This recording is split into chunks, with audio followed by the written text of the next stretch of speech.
Aye, aye, aye. Welcome back to the Foxhole. Foxtrotting in a Foxhole. Episode 304. Season 10, Episode 16. Your faithful host, Ken Harlan here. Ice cold chillin' on a fabulous Friday. Yeah. As always, like and subscribe to our YouTube channel. Help us out with the algorithm. The more the merrier. Tell your friends. Not that much of a hassle to help a brother out. Thank our folks at Rode and Zoom for providing the wonderful tools for content creation, music partners, all that good stuff. Want to be on Aftershocks, The Scene, or some of the other stuff that I do content-wise? Drop me a line, FTINFX@gmail.com or 541-525-0896. Love to hear from you. Wow, we got a lot to talk about. This is just the gift that keeps giving. Usually this time of the year, things kind of slow a little bit, but not in this crazy, zany world. Good grief, I just stick to sports mainly as far as this podcast is concerned. Just every day I wake up, looking at adding stuff to my outline. And like today, stuff that was already dated and I already had to think about. I did Aftershocks the other day. Check that out on the YouTube channel. Good stuff there. That we have season 2 underway. But anyhow, there's things that happened that was on Tuesday, and it seems like an eternity now that it's Friday, given how topsy-turvy things have been this week. So let's do a little open face. Pardon me if I sound a little bit hoarse today. I don't know why. So open face coming at you. This is an interesting one. I've been trying to piece it together all week. A network executive came out this week and just basically said the NFL, who was in the process of reorganizing its media rights deals. Go figure. They look at the sweetheart deal the NBA made, which is highway robbery, given the overall product. NFL's like, hey, we're like the Colt. I think we're gonna break the bank. And there's a lot of concern right now that when these media rights deals are reorganized or restructured, depending on how you want to see it, it's gonna hurt the other leagues. Because the other leagues obviously don't have the appeal, the longevity the NFL does. I mean, there's all kinds of other superlatives you could probably put to what the NFL is holding. Even when that product's schmaltzy, we definitely know, right? The Colt, yeah. I can't even articulate it. It's so bad. There's a lot of stuff going on. Why this is relevant. I keep bringing up this whole thing, but the acquisition with Warner Brothers. Because they do own some very big sports properties, mainly the TNT, TBS, that kind of stuff. And now, all of a sudden, paired with Paramount, it's kind of a powerhouse. It kind of aligns globally, I believe, with the things that go on as far as now you can combine soccer, football, baseball. Obviously losing the NBA is a big deal, but then on the Paramount side, you've got UCL, you've got UCL, not UCL, but UFC, excuse me.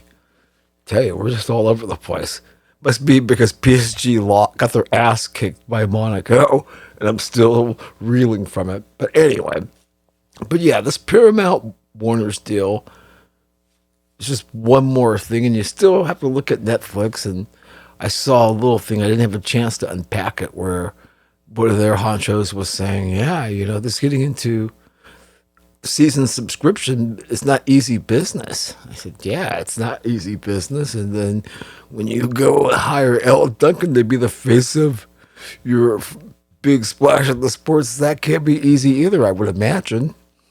But anyways, that's jumping off the tracks a little bit. But I am curious as MLS is going to have to rethink its deal with Apple. Because as much as the optimists want to say, they're all quietly like going, even making it less of a paywall, you still got to get people to Apple. I don't get. We'll make this open face kind of media focus, at least to start with. How the Kelsey brothers, they kill it. Somebody gave them, the big podcast deal. And I don't know, I'm just hearing in the grapevine, he hasn't announced retirement and he might come back for one last dance. But if he isn't, I guess a lot of folks are more than willing to roll out the chair so he can join his brother, and I can see that. Probably going to make even more bank. Not going to make Brady's $37 million. It's still going to be pretty nice. Yeah. Must be nice. And you're going to probably marry T-Sizzle. And I'm not sure. I haven't seen this confirmed yet, so I don't want to jump the gun, but I have seen it in a few places. Chris Berman calling it a career. I mean, say what you will about ESPN as far as what it's like now with Stephen A. Smith, the face of the network. We all remember when it was Chris Berman, and it was a hell of a lot funner when Boomer was leading the party as opposed to this clown show that Mr. 1.5 points a game, but even I doubt that even happened. But anyways, we'll get to Mr. Smith at some point, but be interesting, because we're gonna have to pay a serious tribute when it is truly official that Chris Berman, steps aside. I mean, he's obviously doing. He's a caricature of what he once was, but it's cool to see him in football season. Still doing the highlights and the little cameo that he does on Monday Night Football. We miss all that kind of stuff in the same way that before him, we miss Howard Cosell. And that's kind of dating myself, but hey, got to be truthful.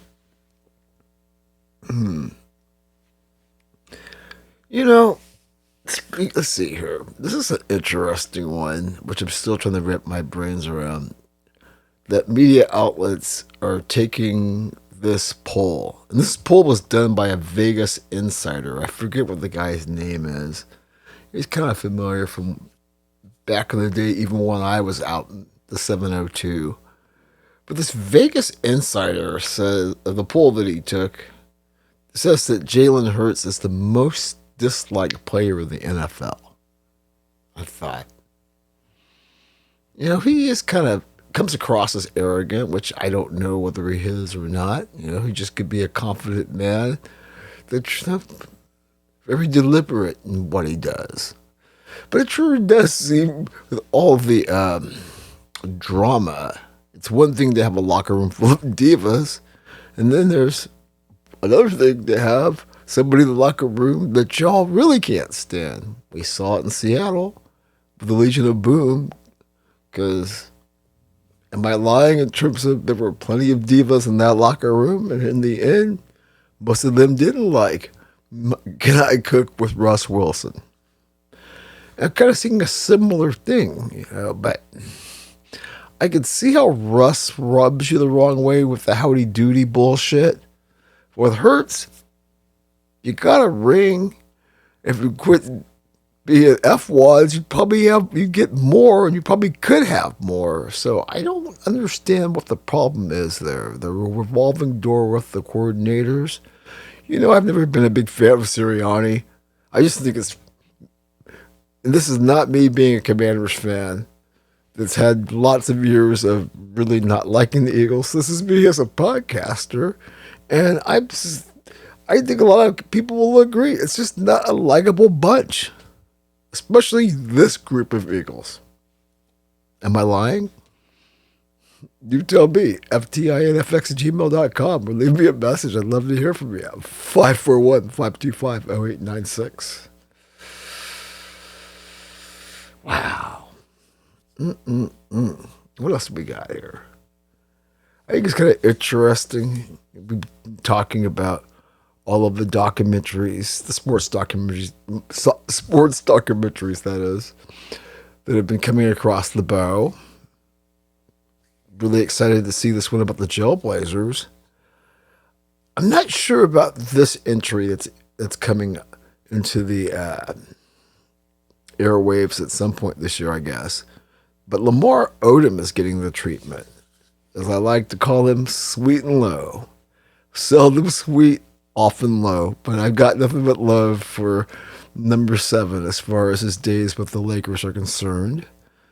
And, I remember back in the day when he was supposed to come to Vegas, because he ended up going to, was it URI, I think. Big to do, and this is kind of in the aftermath of Tarkanian. I want to say this is when Rolly Massimino was at UNLV, and this is when I was going to school out there working on my master's. I remember the big hubbub then, and how he's supposed to be all that. He ended up winning the league, put up the Clippers, blah, blah, blah, Kardashians, yeah. Melting down many times in career after career. But I love Lamar, and I'm guessing I will probably pay attention to this documentary on Netflix when it does drop. Okay. Speaking of, whenever they get around to it, this thing with Mark Sanchez, whenever that documentary comes out, I want a whole night where I've just got myself a big bag of burgers, fries, and onion rings, a couple of adult beverages, and just sitting, because that hopefully could be a couple of episodes, because it's really coming out that this guy was a true D-bag. And of course, people piling on saying he was high as F on coke and fentanyl and other substances. But in terms of him just not being a good guy, it shouldn't surprise me given, what I know about him, or at least the stereotypes I might have, which in this particular case all seem to check the marks. Okay, before we go to the high view, I'll leave you with a couple of ones. Let's go some rock and roll here. Just because I need a good laugh. I know, Lamar, because that's going to be gut-wrenching. And this Mark Sanchez, that documentary is going to be like, wow. What are you, like Aaron Hernandez Jr.? But let's try this on for size.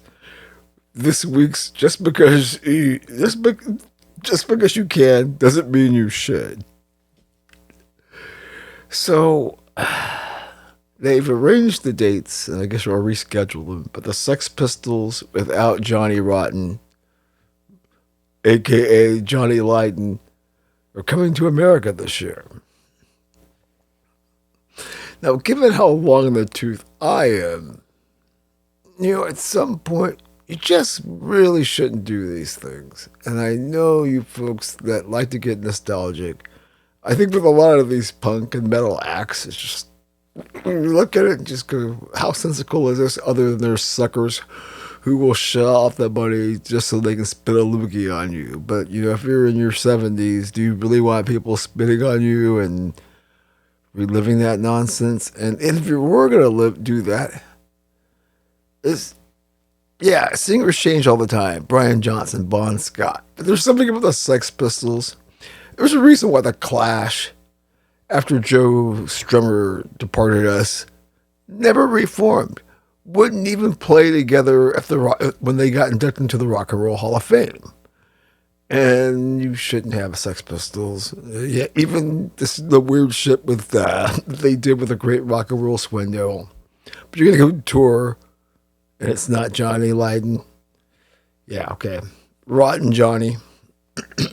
And I can't wait till when those shows happen so we can hear his commentary, because Johnny will have plenty to say about that.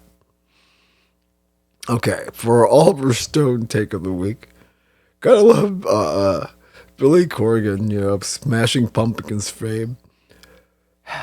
His interesting take that rock was purposely killed in the 90s by the powers that be. And I thought about all this good indie rock and stuff. mainly from that period, thinking about the odds, the 2010s into this decade. And speaking of G Sizzle and other wonderful things that have happened in this century, and well, is he lying? Okay, folks, I know we're off to a little bit of a stumble here. Bear with me. We'll get the groove here coming up when we get the homies and homettes together on the other side and we take a quick trip in our Gulfstream G650. See him in a moment.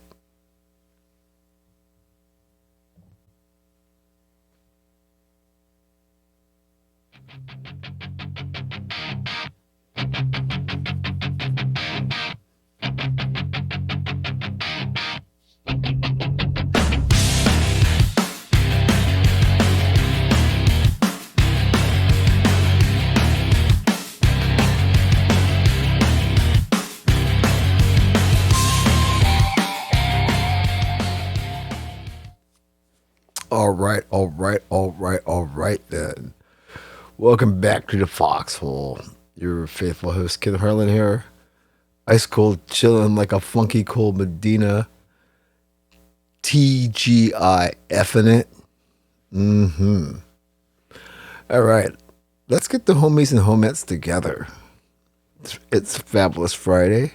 Let's get ourselves an Uber and let's boogie on down midday to the Eugene Airport. Smiling our way through TSA on our way to the tarmac where our shimmering Gulfstream G650 awaits us to get us to our cruising altitude of 43,000 feet, where we will take the high view above the campuses of America. Well, now, we are now, what is it, the 7th or 8th of March? Boy. So we're moving towards showtime. We've already got a lot of the ladies getting involved in their conference championships, which means the men will follow. Regular season wrapping up. A lot of good stories there. UConn and Duke being the story. Talked about an Aftershocks Connecticut the other day. Had a lot of good things to say about the accomplishment and really kind of taken aback that we don't really give it more flowers. So you want to check that conversation out for sure.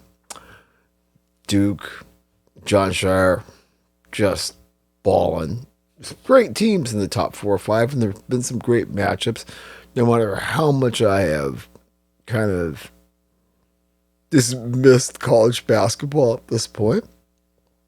But with men and ladies, and some compelling stories on and off the court. I think it's kind of interesting that Rick Pitino. That Rick Pitino.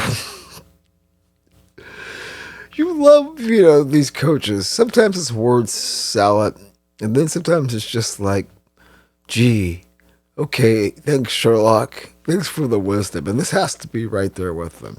As he said, I believe he was on the herd talking to Colin Cowherd. And they were talking about being in this era, and he had something to say along the lines of coaches need to adjust in this era to be successful. Well, I don't even know about Sherlock, because hasn't it always been that way and following the same blueprint, unless back in the day you could take all the athletes, hey, Nick Saban, and not worry about the competition. But yeah, I think that in most circumstances, in most sports, and most competition, whether it's team or competition, you have to adjust to be successful over time and change up, unless you are that much a Barney badass. But I just love it that because it's someone like Pitino, when he's got credibility, they don't get called on saying the obvious. Okay. The Red Hawks are still rolling, and Bruce Pearl still talking out of his ass. Big surprise there. He's at least admitted that, yes, nepotism had a lot to do with his comments. Which, okay, I'm glad that you drop some more wisdom down on us. I mean, no kidding. I don't know. It's one of those things, and I'm just guess since I'm not a parent, but I've observed enough and taken care of enough of their kids to understand the dynamics involved. And being a little overzealous and having a little competitive spirit of your own, obviously, the son taking over the program from you, yeah, I'm a little less critical of Bruce than I was the other day in Aftershocks, especially because, even if it's stating the obvious, at least he can admit it and doesn't come at us with some mealy mouth talking out of both sides of his mouth bullshit. It's like, yeah, I want my son to kick it, even if my son's team is, 16-14 or something like that, and has no business being in this tournament, even with 68 teams. Man, some interesting stuff going on in the court for sure this week. Saw some great matchups. The Cats dumping the Jayhawks in Tucson at the McHale Center. Not sure what to think of this Darren Peterson. Is he all in or not? Is he a young basketball player that's got mad skills but's not really refined yet? Probably could be fine as a one and done, but let's not say that he's going to leap in the stratosphere and be top 10 NBA player right off the bat, like some people were talking nonsense a few weeks back. And we're like, well, the sample size. Well, I've seen the sample size, especially in some big games. The tournament's still a place, so we don't want to cook the books quite yet on this guy. Stay tuned as far as that goes with Mr. Patterson. It's going to be interesting conference tournaments. And obviously, what happens in the big dance. Okay. Let's flip it around here. It's an interesting time of the year where things go, oh, I almost forgot at the beginning. We really have to, take a quick moment to RIP, for the great Lou Holtz. We knew he was in hospice in the beginning of the year, but kind of it fell off the radar because it took a minute, and that's sometimes these things do that way. But yeah, Lou left us at 89 this past week, crossing over the Rainbow Bridge. An interesting figure, whether it's with the Jets, which didn't work out so well, or obviously at Notre Dame, where he's pretty legendary, and even had a pretty solid stint in South Carolina. But yeah, so legacy of his kids up there. You won a natty in an era where it still meant something, and beaten, and obviously your battles with the great Jimmy Johnson. And Jimmy Johnson was at Miami. A lot of folks saying wonderful things because good character, and had a great life as a pundit. I remember him and Mark May, the former Skin, always jabbing at each other. Like Lee Corso was fine until the marbles went away. Anyways, Lou will be missed, definitely. Condolences go out to his family, peeps, people close to him and stuff. Okay. So let's see here. What kind of madness can I dig up this week since we're flying high above the campuses? Gulfstream 650. Nice ride. Okay, let's start with this one. We're going to talk about college when we get to a closer look. So I don't want to get too deep here. But schools that don't report player eligibility can face fines. And I'm thinking, really?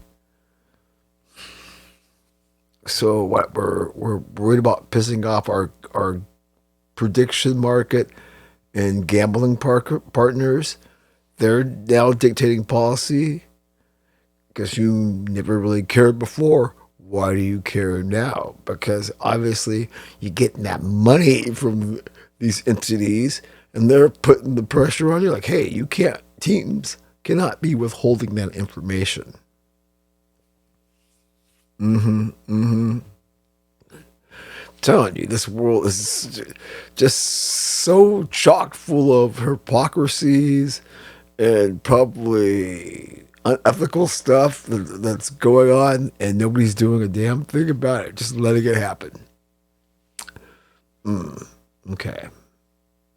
So, Aguilar, a kid from Tennessee, denied. Chambliss, they're going to...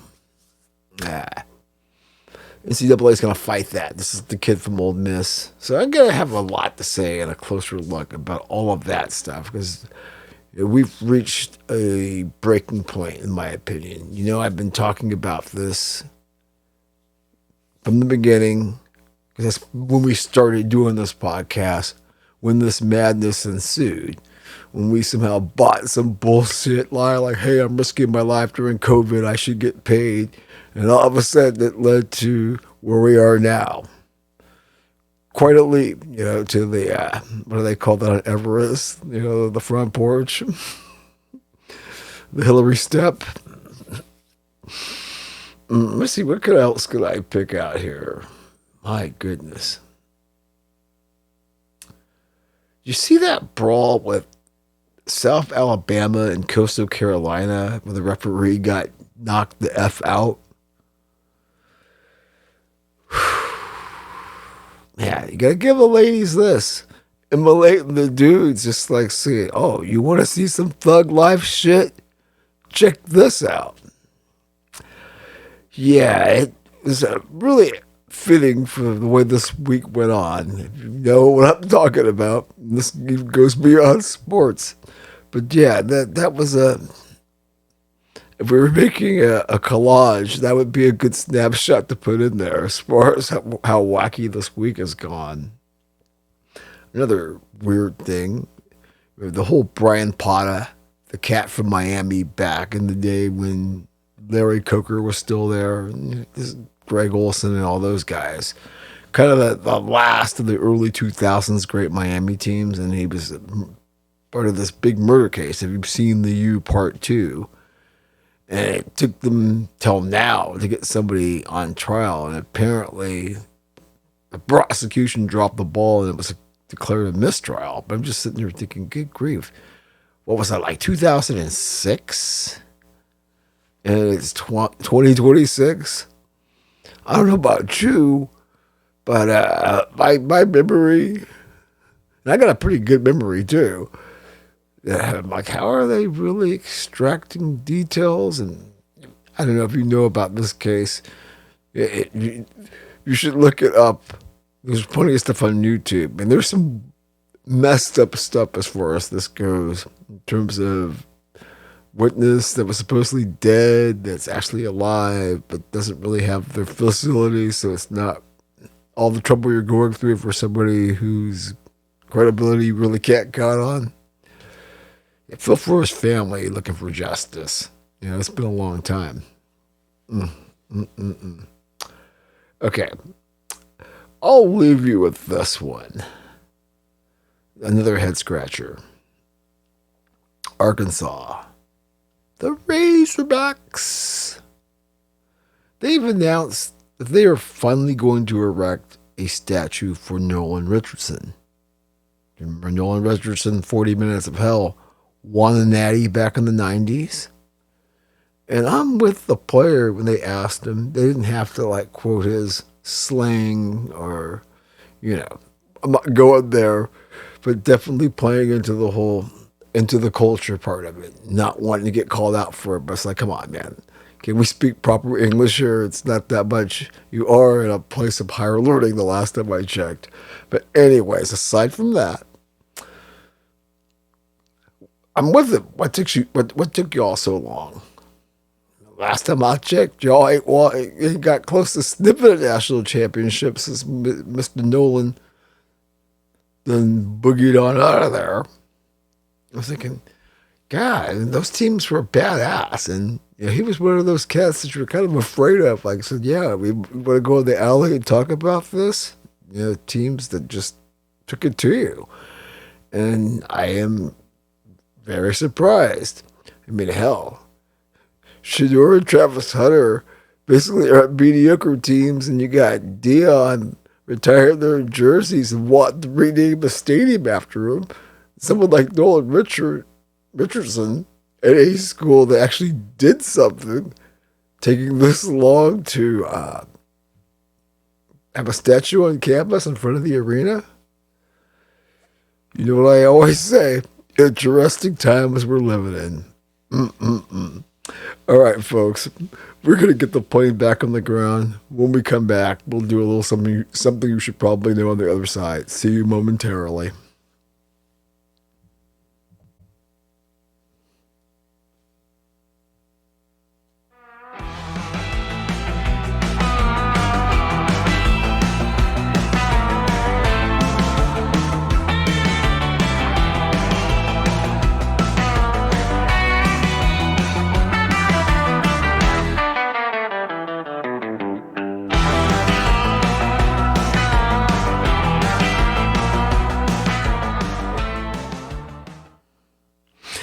All right. Welcome back to the Foxhole. Your faithful host, Ken Harlan here, doing the boogie, doing the beat on a fantastic, fabulous Friday.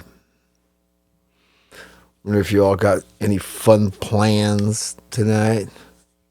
The first Friday of the month.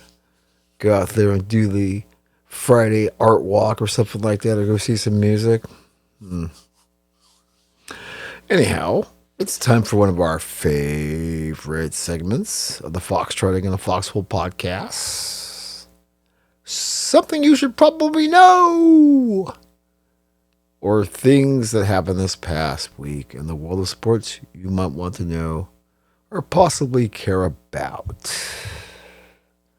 As you know, we like to cover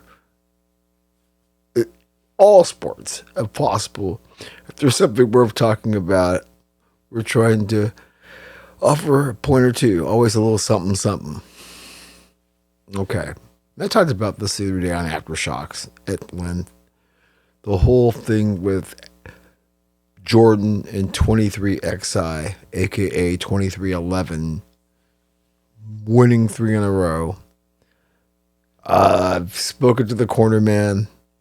We were going to have a talk here. I thought it was going to be this weekend, but I think it's going to be early next week. So we're going to probably have multiple aftershocks, maybe 2 or 3, depending on certain things happening. But more on that as the show goes along. But really looking forward to talking to him because, you know, the culture and, you know, obviously the more success that Reddick have and his teammates, the more it's going to cause people to be delusional because it's Jordan. And in a world driven by clicks and weird fanboy obsessions, this only stands to reason where, as we said the other day, this is like pennies from heaven for a lot of these fools. So anyhow, I'm looking forward to sitting down and talking with the corner man, not only just about NASCAR and this whole 2311 phenomenon and Jordan, obviously, but Indy, big race to start the season. Let's start with it. Mr. Pelou getting the Indy season rolling with a big win in St. Petersburg. Are we surprised by that? Yeah, like I said, I can't wait to get his insights as far as the corner man, do like a really good preview. He always helps me set the table as far as giving me some good data as far as what kind of falls. You know, I'm so deep in some of the other sports that I really am passionate about. Like that Fox is really pumping Indy. Good job there. Really curious what's going to happen as far as F1 goes now that it is going to Apple. And one of the big changes, Sky and Apple, is that our girl, Danica Patrick, is not part of the picture.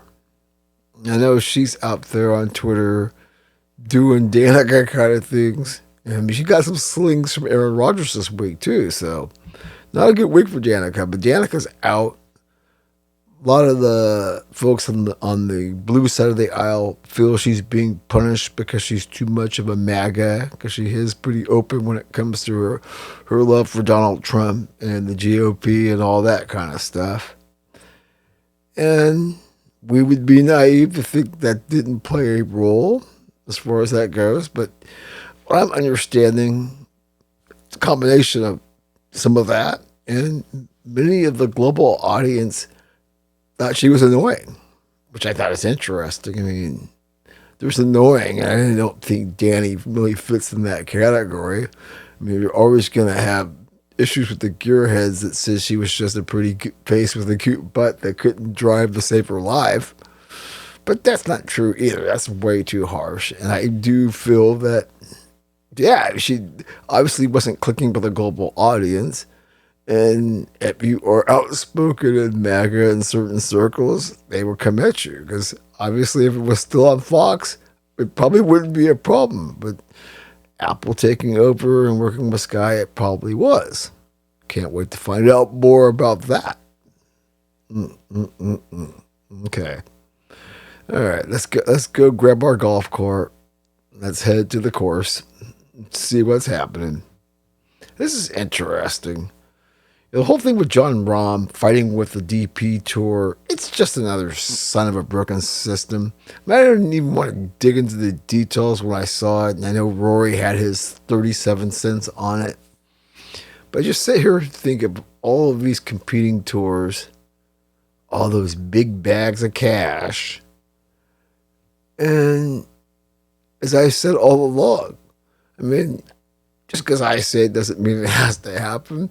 But it sure does seem like if you go back and follow what I've said about a lot of these things going back to 2020, doing this podcast, it's like, well, you know, if you had done this way back here, because it just seems like this thing with the DP and Live and the PGA, it's getting more naughty. And I don't mean naughty with an N, I mean naughty with a K. And it's just like, and these aren't Baltimore knots either. There's just, right, it's just getting into this really kind of like when you have a bunch of cables and stereo cable and like a drawer and you try to untangle it. That's what this whole global golf, all the global golf circuits seems like it's turning into. And I always make the comment about folks not being able to find the NBA.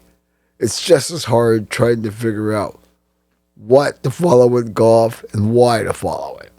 They're trying, not for a lack of trying, but I just think that there's so much going on here, and there seems to be a lot of dissatisfied golfers getting paid. And I know that people around them are like going, "Oh, you'll get over your disappointment."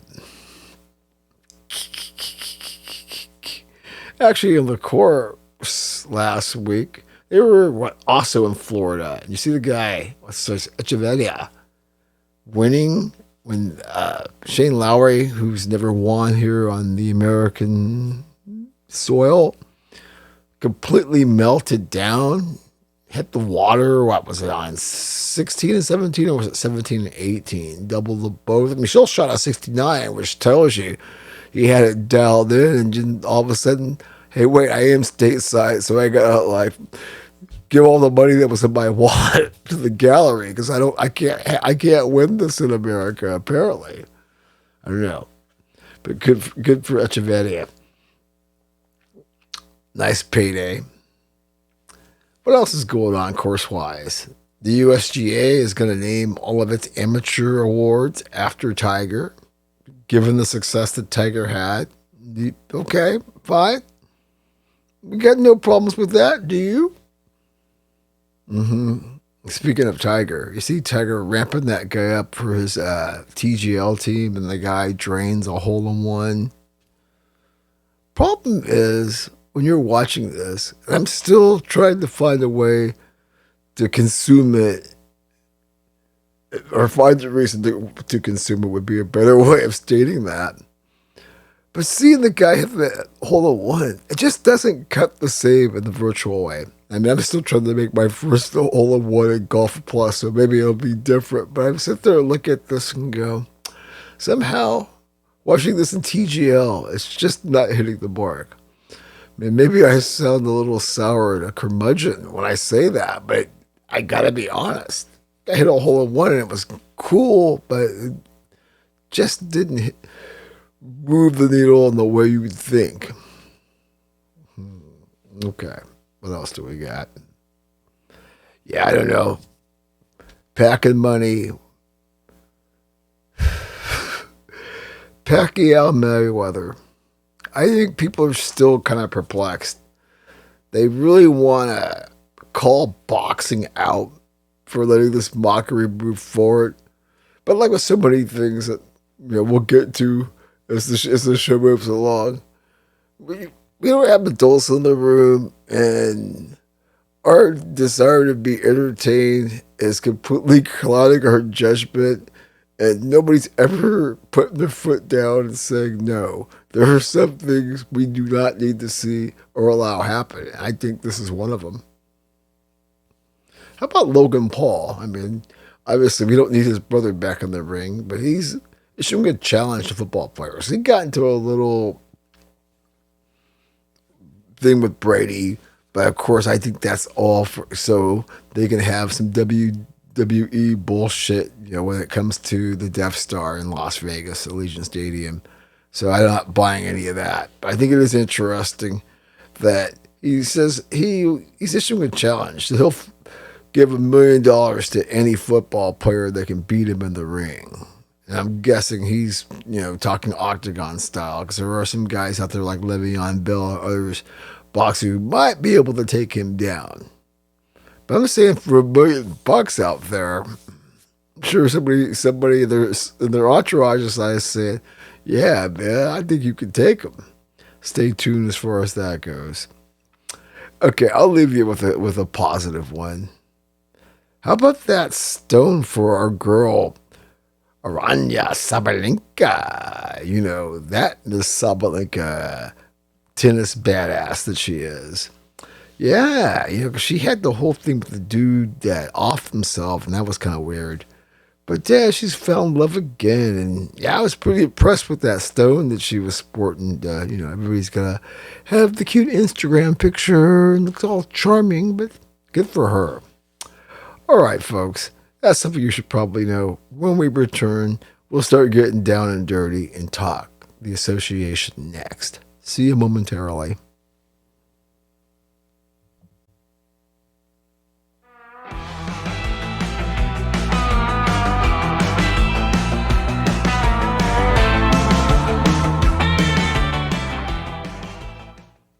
All right, welcome back to the Foxhole.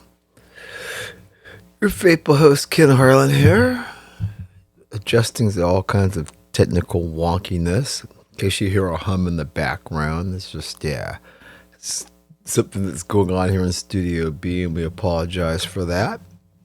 Maybe we'll correct it in post or something like that. Okay, let's do some association. By the way, as I always say, like and subscribe to the YouTube channel. Or if you tune in on Spotify, Apple, wherever you may find this podcast, be sure to tell your friends if they're looking for a sports podcast and a laugh. Definitely, when you can, check out Aftershocks. That's a lot of fun too.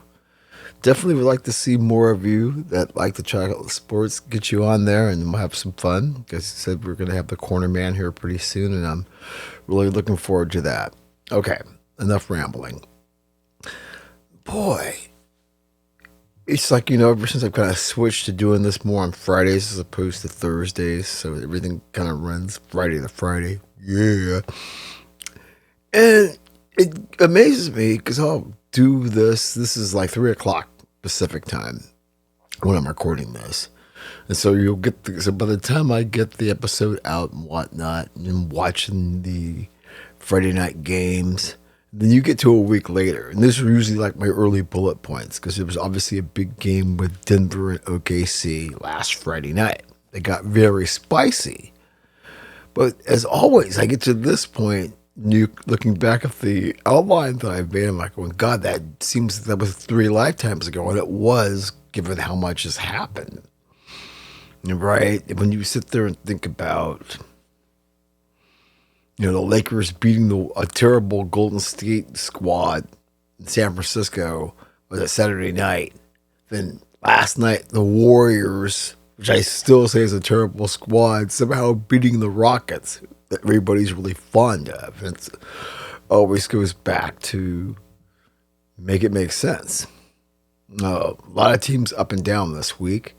Obviously, with the Knicks ending the Spurs 11-game win streak.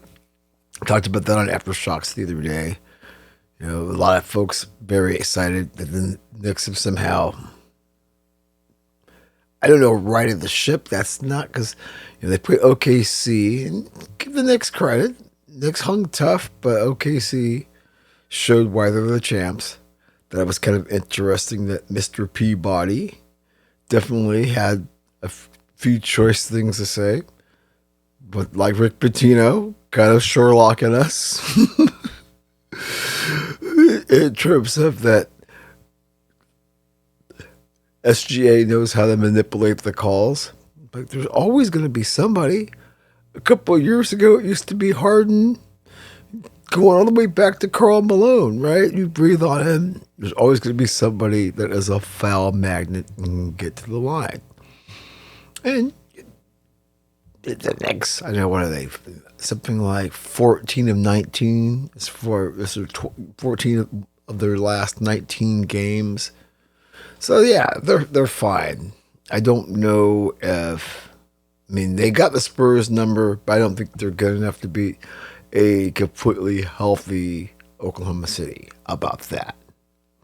But as we know, the Spurs give Oklahoma City problems. So the NBA is shaping up very well here as far as intrigue goes. Had some big returns this week. Giannis returned Monday night. They lost. He'd been out for 5 weeks. They played the Celtics. And I think they lost by like 19. And speaking of returns, Jason Tatum's coming back tonight. We knew it was coming soon, but I didn't think before St. Paddy's Day. But yeah, he's taking the court tonight, and all of a sudden, as I've been speaking for the last couple of weeks, we may have to rethink who our favorites are as far as being able to win the NBA title come June. Because, if he can contribute 80%, that's a scary team. I'm not necessarily going to put them as my favorite, but knowing the Celtics and their karma, yeah, that could be a scary team as far as them somehow positioning themselves to be in the right place to snag another ring. That would be number 19 for them. We'll see. Also, Trae Young made his return, but I think the bigger story would be Angel Reese's brother, I think, having an 18-20 scoreline. And the weirdos that like Angel Reese, yeah, okay. All flexing. You didn't have that on your 2026 scorecard, I can guarantee that. Okay. Now, it's a weird week.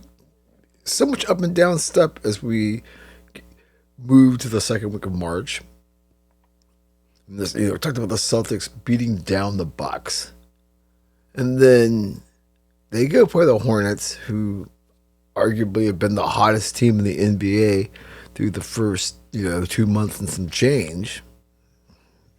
Right? I keep telling you, the networks need to find a way to get these guys on TV so we can see this team. You get the kid from Duke raining down threes, like we're in monsoon land. Mellow ball. Actually living up to the hype that Papa said his boys, he's actually delivering. Good grief, I think Lonzo, he's just collecting paychecks and going from city to city. But Lonzo, he's kind of the truth. Whatever you can say about it is off the court shenanigans. Ball ain't lying when it comes to that kid in that team. Hook it up, broadcast partners. We need to see more of the Hornets down the stretch. Whew, man. You know, it's kind of interesting when I seeing the Knicks with two big games at the Garden this past week, obviously with Oklahoma City and the Spurs. And you get all these people talk about prisoner of the moment and no regard to history.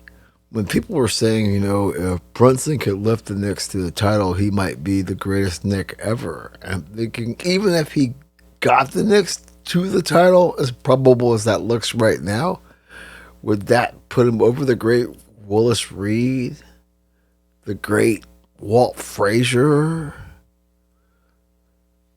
You know, and they at least, who was it who had at least remembered those names? I mean, I'm thinking, God, there were so many great Knicks. You guys forgot about Bernard King.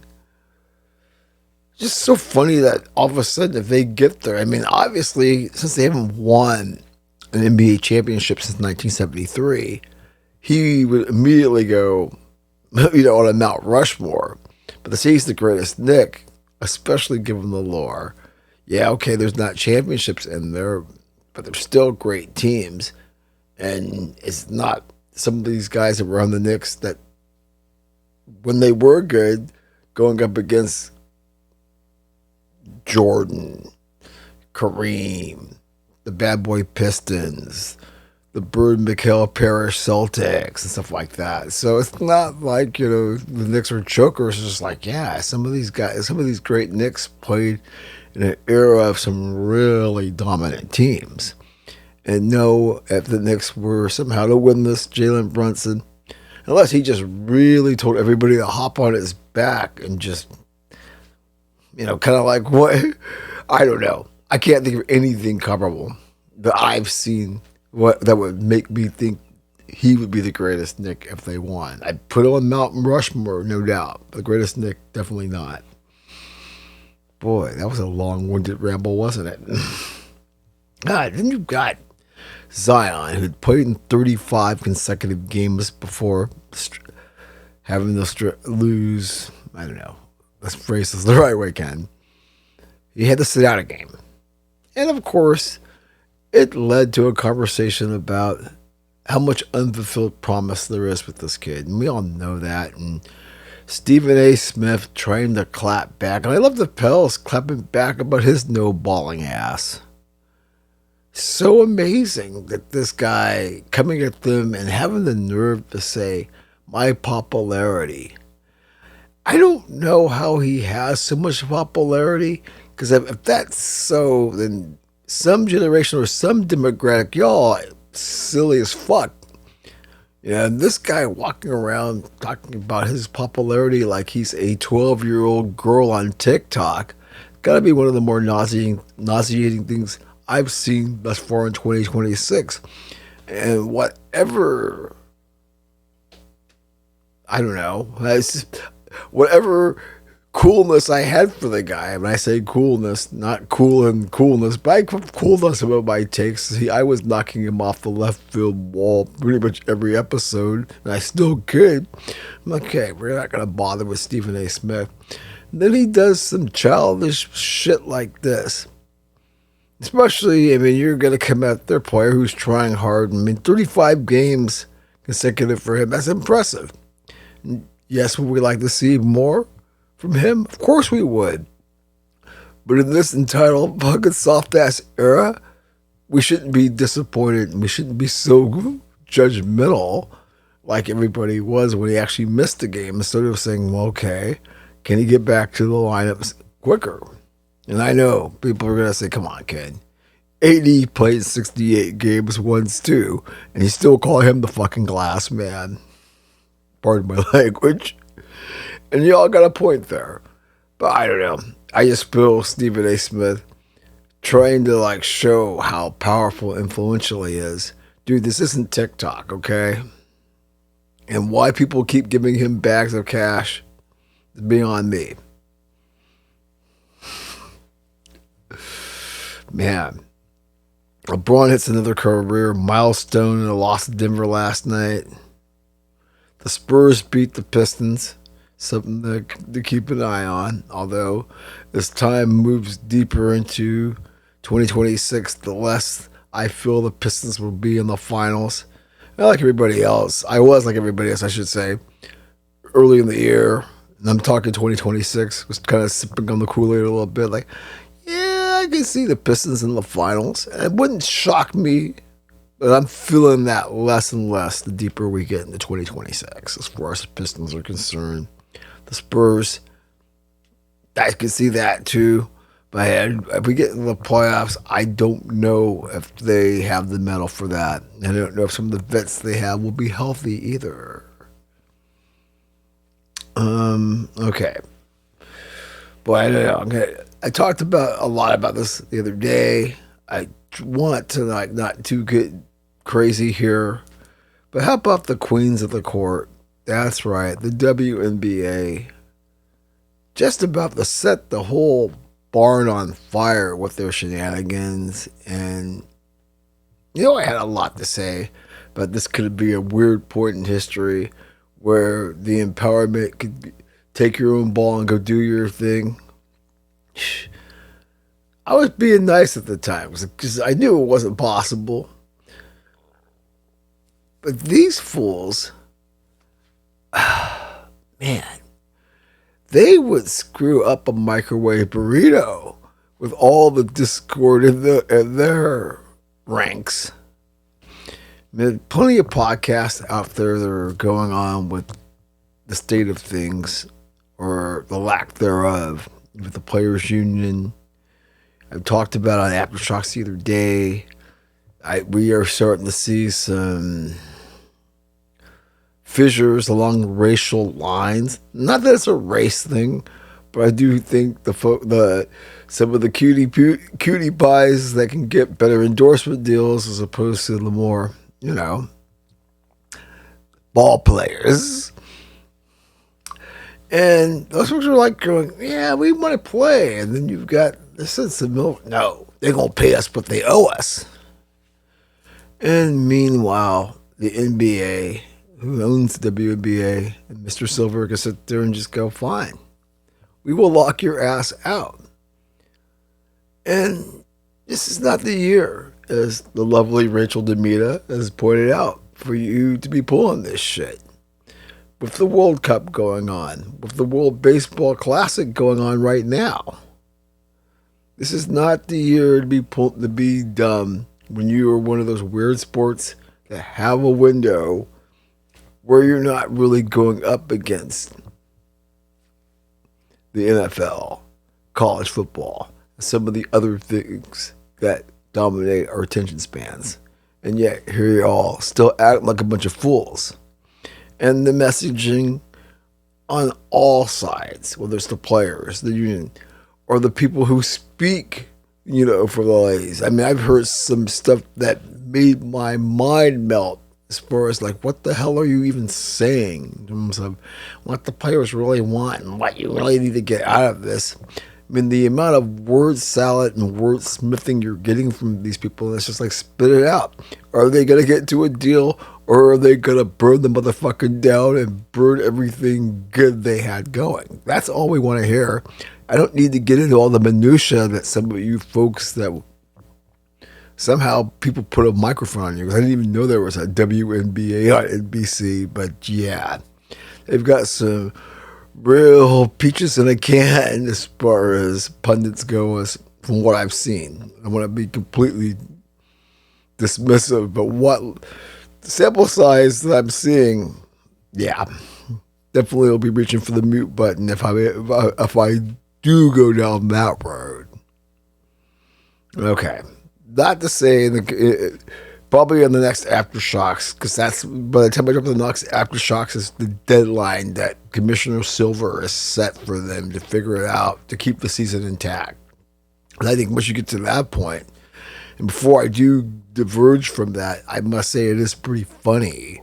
because, like every other labor shortage, some of the rank and file that can't afford to be missing these paychecks are sitting there looking at, all you folks living fat on the big hill. Yeah. We may have to do a separate episode about this next week when this whole thing goes down, if it goes down the way I think it is. Curious to see that TNT are already thinking ahead. Made sure they got the rights to the FIBA games.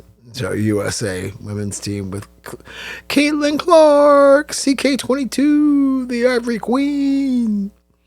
Yeah, ain't stupid, especially if there ain't going to be no games. We're going to need to see some Caitlin Clark at some point. Hell yeah. Gee, I wonder why. Yeah, they made it a point to let us know that, yeah, don't worry. If these dummies go on strike, you'll still be able to see Caitlin. There you go, folks. That's what's happening on the hardwood. When we return, we will come at you with some beautiful life stuff. A lot going on there, too. Interesting week it is.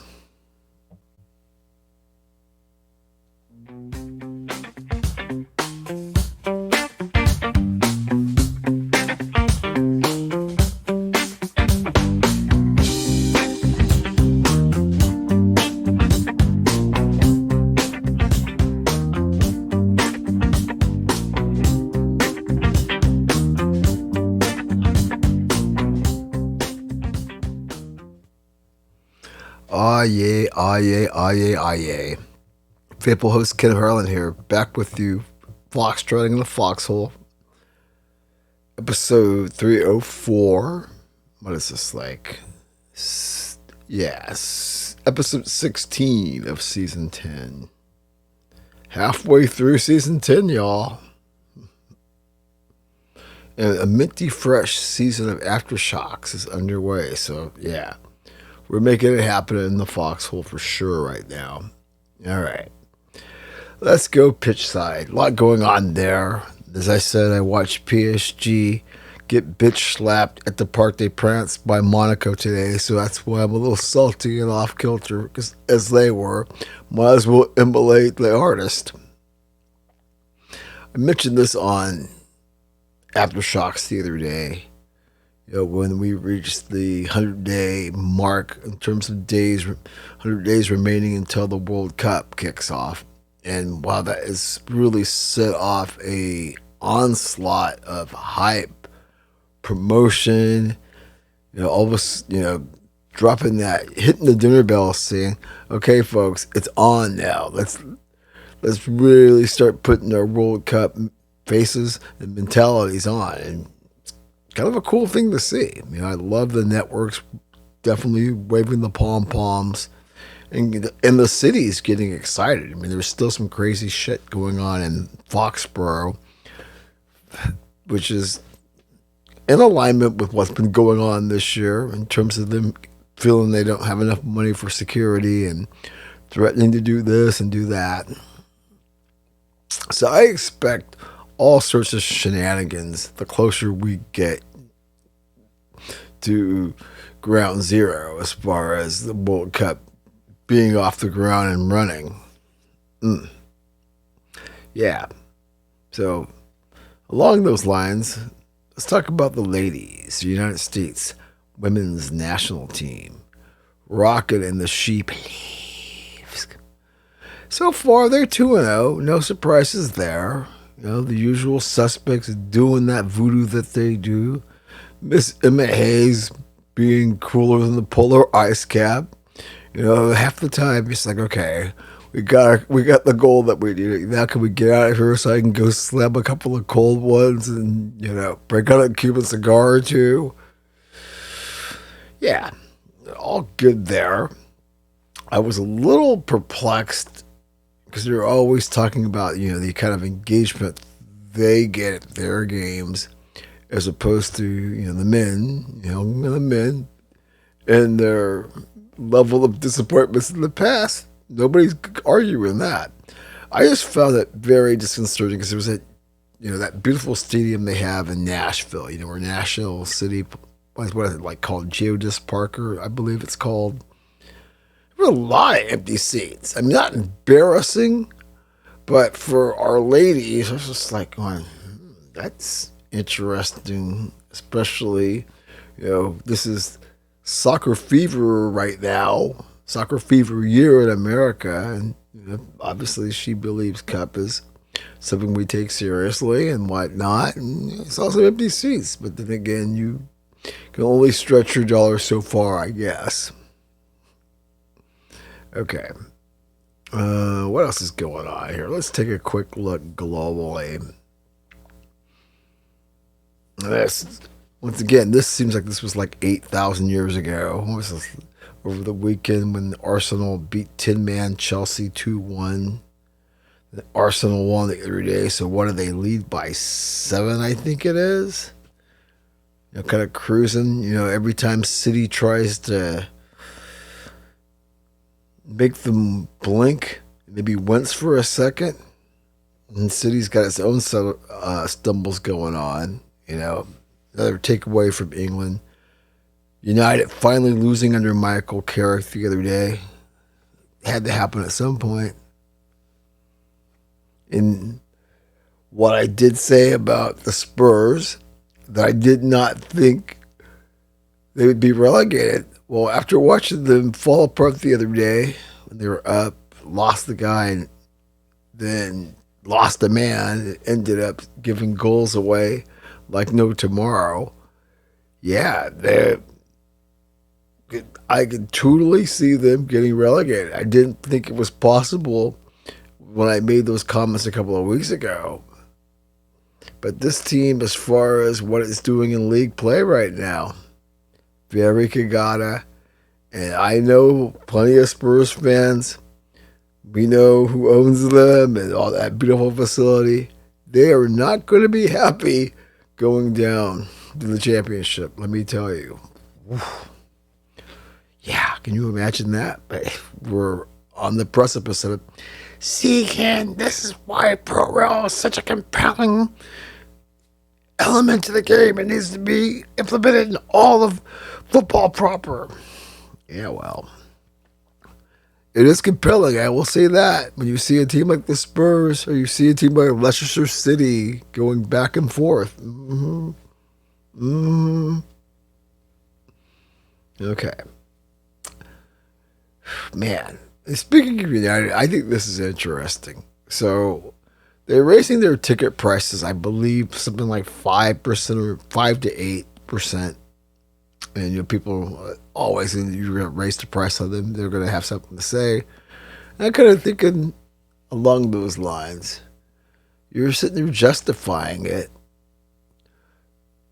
But it's fair to say, in the, I don't know, last 7 or 8 years, you haven't been doing your job in the front office. It's like you tell the fans you need to raise ticket prices in order to bring in more talent and be able to compete.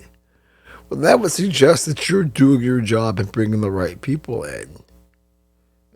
Because why would I give you more money if you're going to continue to not get it done in the front office and do what's necessary to have the people on the pitch that lead to success at Old Trafford? Just a thought, right? So I can see the fans just being like, well, okay, you want us to buy in, but what happens when you don't do your job? Okay. That's interesting, watching the Copa del Rey, right? Atletico Madrid came into the second leg. I think they were up by 3. They barely hang on. Or maybe they're up by 4 because, yeah, Barca. Anyways, Barca made it interesting, but Atletico Madrid move on. And Mission PSG had extended their lead, but that's probably going to go back down the one that they lost. Cool to see Weston McKennie re-upping with Juventus. Cool to see Balaquin today balling, with Monaco in League One. So the golden generation doing its part, man. I like seeing all these guys. They've got to deliver later on this year as far as the World Cup is concerned, but it's still great to see. It's not a fluke that we've got guys over there in the great European leagues kicking ass. Okay. A lot going on in MLS last week. And LAFC still doing its thing. Portland, came back to reality. That was kind of a tough loss for them. Let's see here. San Diego doing San Diego kind of things. Anything else? Well, yeah, obviously Inter Miami going to the White House. And the woke football world not being able to handle it, thinking it's like, oh my God, this is one more side of the apocalypse. And I'm thinking to myself, y'all do realize, unless you're talking about teams that have a really woke agenda, if David Beckham and other athletes can be knighted in England, teams that win can come to the White House and not be a big deal. So you wokesters in the soccer world, have an adult beverage, take a load off your mind. It was not that big deal that Trump's got a 47 Inter Miami jersey, okay? And people will go to the White House. And if they don't, they don't. But Inter Miami and David Beckham and company decided to, and Leo Messi was there, and I'm sure it was cool for everybody to hang out with the magnificent Leo. What are you going to say? Yeah, they got a big win last week. I talked about that in Aftershocks. Basically, I shoved a little dirt on Inter Miami's grave, only to have Messi just say, no, you don't ever doubt me. And he stole the show. Don't know why we didn't get to see it on the regular airwaves. Come on, MLS, be better. Yeah, this isn't confirmed, but apparently Carlos Vela is going to get a chance to buy a stake in LAFC. I guess one of the guys that owns the Nets has a stake in LAFC, and he's selling it to Vela and a couple of his buddies, forming our own little syndicate. If that's true, that's wonderful. If you know what Carlos Vela means to LAFC and MLS, it is good that he will be around as an owner and having a presence. I think that's a wonderful thing. Staying out west as far as MLS goes, you gotta like Thomas Miller. I mean, Thomas Miller is just a cool guy anyway, and a badass, and what a career he's had over in the Bundesliga now that he's plying his trade for the Whitecaps. And he basically, once again, the Sherlock, but I like how he was so down, basically. When it comes to the American football fan, that's football proper. That's just not a big deal for them in most cases. And, that's the thing that we need to work towards making that way. We can't expect it to happen. We have to make it happen.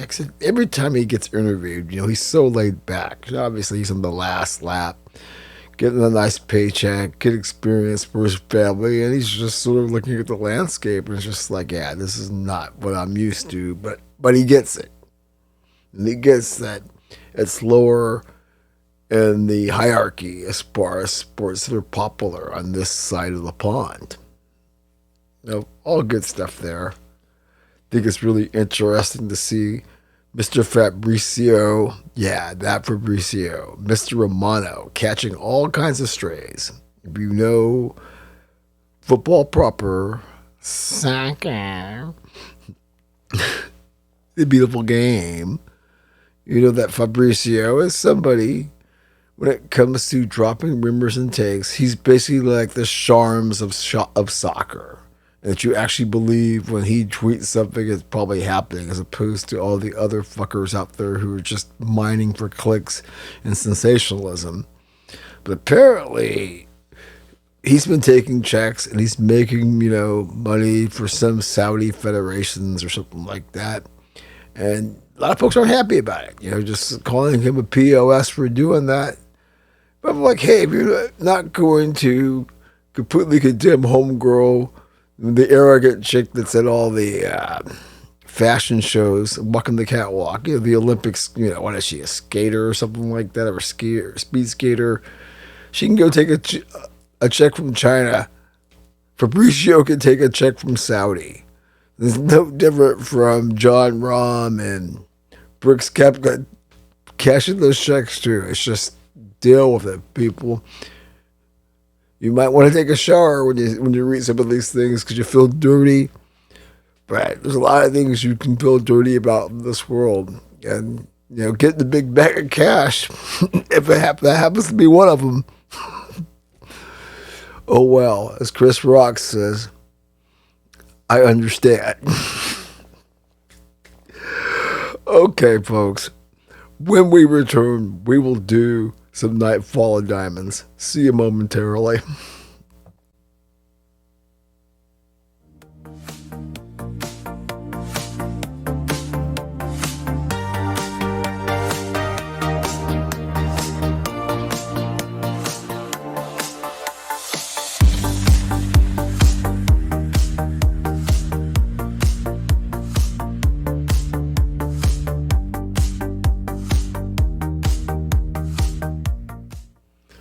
All right, welcome back to the Foxhole. We're just moving right along here on a fabulous Friday. Your faithful host, Ken Harlan, Foxtrotting in the Foxhole.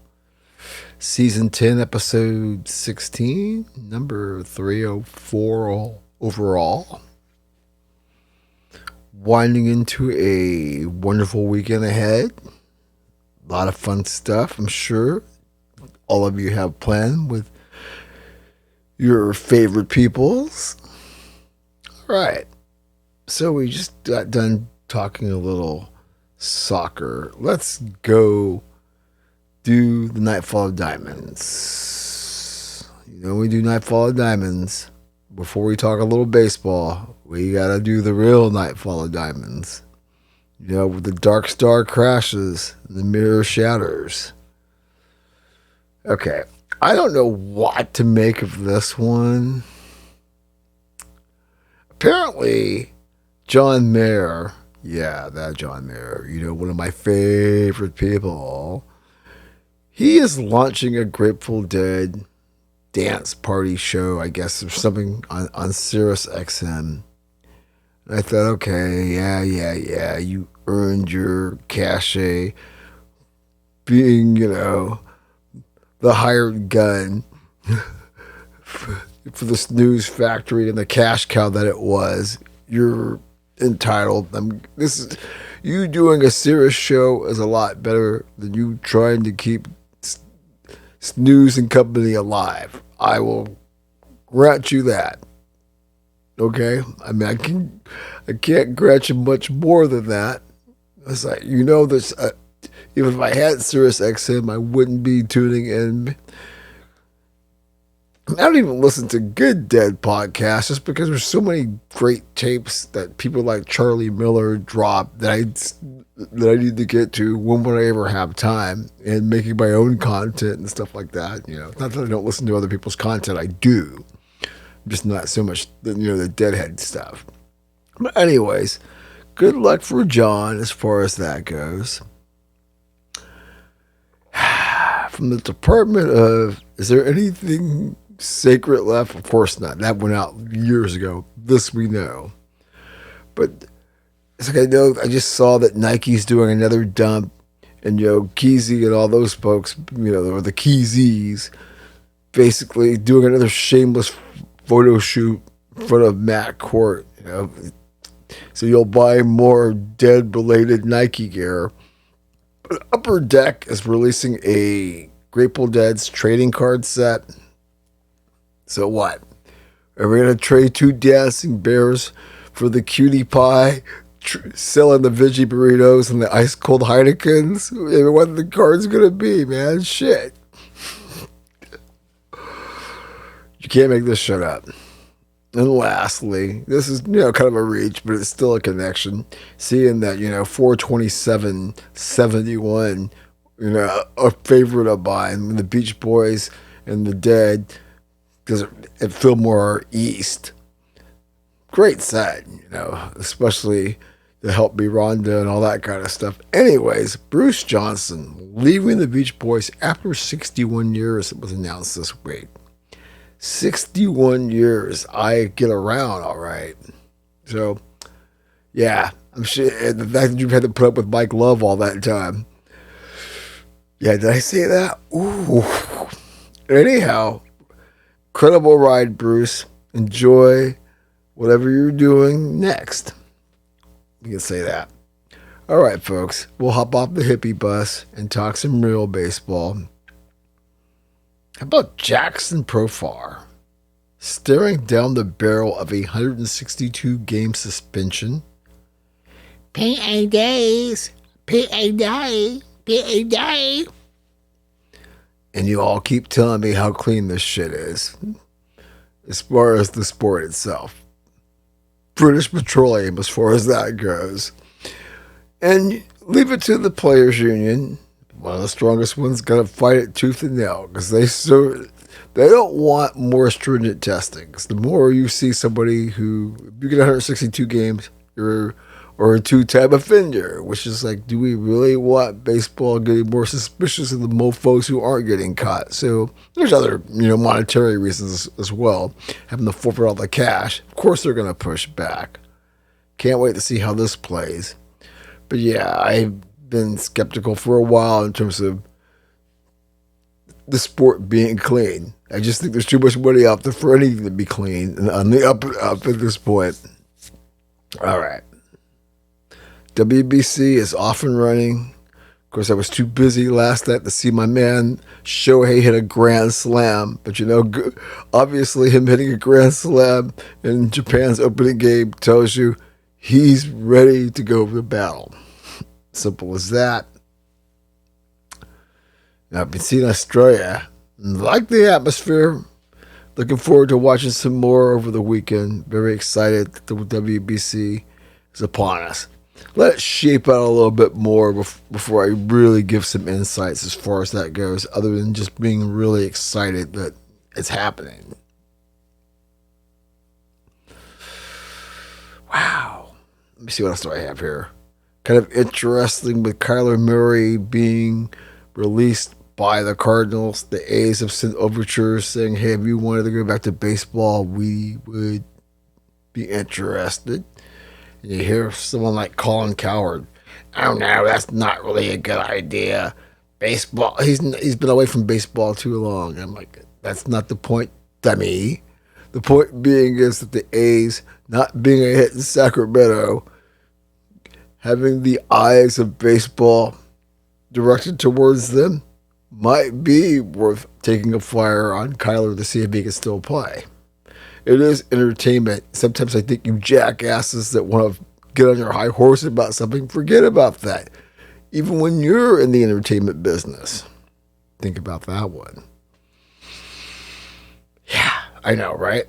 I'd be interested, especially if, because I'm sure, it is the A's and John Fisher, so I don't know how fed up a contract you're going to get, but if you're not going to get a big enough bag from the NFL, it's something you should pursue, and maybe someone might trade your rights, and you still could get a decent-sized bag just based on you doing the Deion Sanders, Brian Jordan kind of thing, Bo Jackson. Think about it, Kyler. How about this one? I like this one. This makes me smile. The St. Louis Cardinals announcing unlimited concessions. So basically for $30, you can have all your soda, pizza, hot dogs. I don't know if burgers are included in that. But yeah, there's an interesting array of things that would probably, gosh, are the same. But the whole idea, if you want to go there, especially if you're out there smoking some Indo beforehand in the parking lot while you're tailgating and you got the munchies or something like that, $30 worth, maybe you do get your money's worth. They're probably thinking that you don't, that you get tired of the hot pretzel and the dogs and the pizza. But you never know. Those are racists included in that. But still, I give these teams clever because obviously everywhere else in the stadium you might get a burger, it's going to probably cost you $19.75. Just saying. Okay. I'm always talking about memorabilia, And it just never ceases to amaze me how certain things, like, the guy from Shark Tank was wearing the, $19 million card. It's the rare the Kobe Jordan card. I'm thinking, okay. And a legend like Tom Seaver, whose family have put a lot of his memorabilia on the auction block, they were able to get basically about $855,000 for his World Series ring when the Miracle Mets won in '69. I'm thinking, New York, Tom Seaver, and how iconic that moment is, and it only fetches less than $900K. But some of this other stuff, as we always say, make it make sense for me. Wow. All right. Let's take a quick ride on the Zamboni so we can slither around the ice rink of life. Just a quick glance at the power rankings. Pretty much the same as they have been for most of this year, with the Avs at 1, the Stars at 2, the Canes at 3, the Wild at 4, and Tampa Bay at 5. It's pretty much been that for quite a while now. But it allows me to stay on the Zamboni and talk a little more about the NHL, which we don't do enough of. And I find this interesting with Commissioner Gary Bettman coming out and saying, I've got no problems making deals with prediction markets. Once again, no shit, Sherlock. They're putting a lot of money in your coffers. In a league that's not moving the needle that much, probably isn't going to get a post-Olympic bump like other sports do, just because of the way our country is. Hockey fans are going to be there no matter if it's the Olympics or not.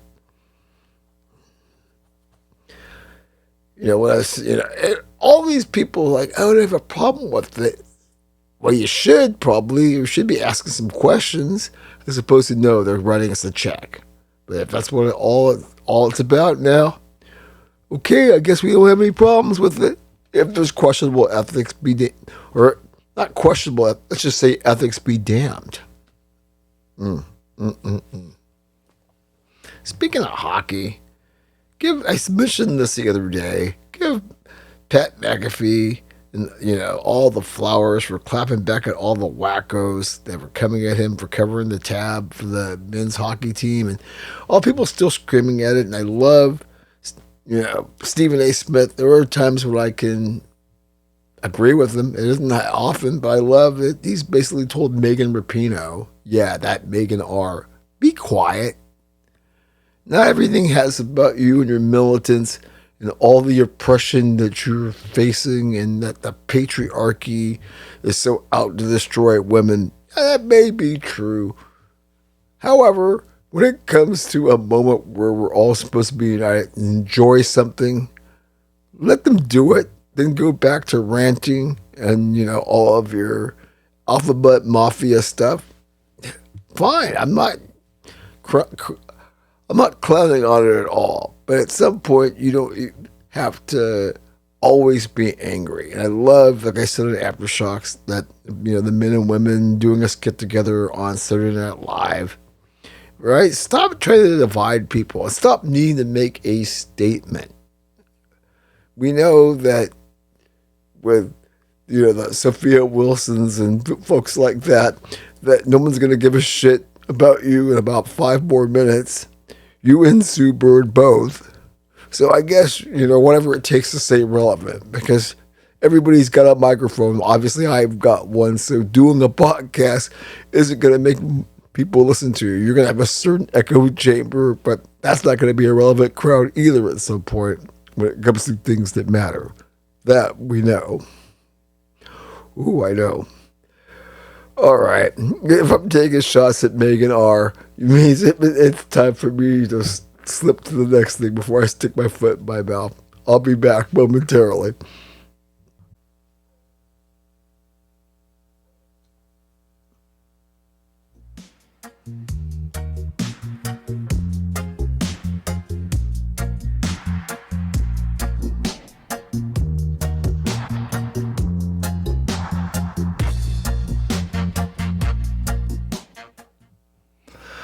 All right, welcome back to the Foxhole.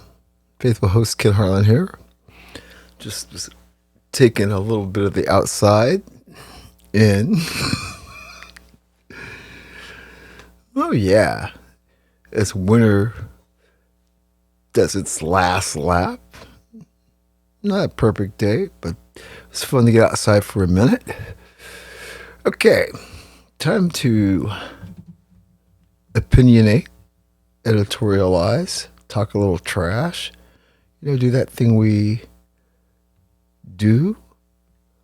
A closer look. Like I said earlier, it's time to have a real adult conversation. I'm always talking about the adults in the room. And I was watching a lot of content this week because there's been, whether politics, sports, global tensions.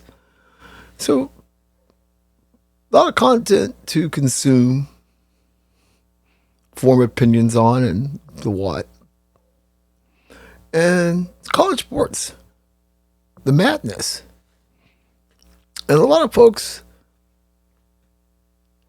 saying what I've been spewing about since this podcast started 6 years ago. Like I said earlier, we saw this coming and how everybody's wanting to throw their hands up. I was watching Fearless today. So I was watching Coach JB and Whitlock. And they were talking about this.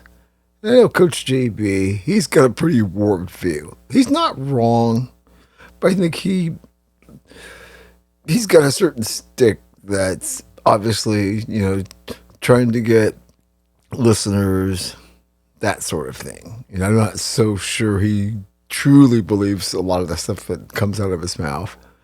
But I will say this, this conversation they had today was pretty hard hitting because at least Jason and Jason they're adults when it comes to college sports. And the nightmare that we're facing, where, we've paid these kids and given them a sense of entitlement. How do you coach somebody? How do you mentor somebody or a group of men or women? And there's huge disparities as far as how much NIL money one person's getting. Because I think these guys were really good this morning pointing out that only a small percentage are really getting the big bags of cash. I mean, everybody's getting paid. And everybody thinks that's a wonderful thing. And we can sit there and debate this all day. Well, the merits of that and the damage it's caused, I think it's pretty obvious to anybody that's not thinking this is a good thing. Because it's not. At least from this side of the street. I mean, there's all kinds of counter arguments that people can have, and that's fine. You're not going to convince me and where this is going. And this could have worked. What did I say? Way back in the day, in the early days of Foxtrotting and a Foxhole, about the guardrails and putting some kind of system in place. So this wasn't Dodge City. This wasn't the Wild West where you've got mofos and you cannot blame them. As the guy said earlier, Coach JB, when Ed O'Bannon sort of,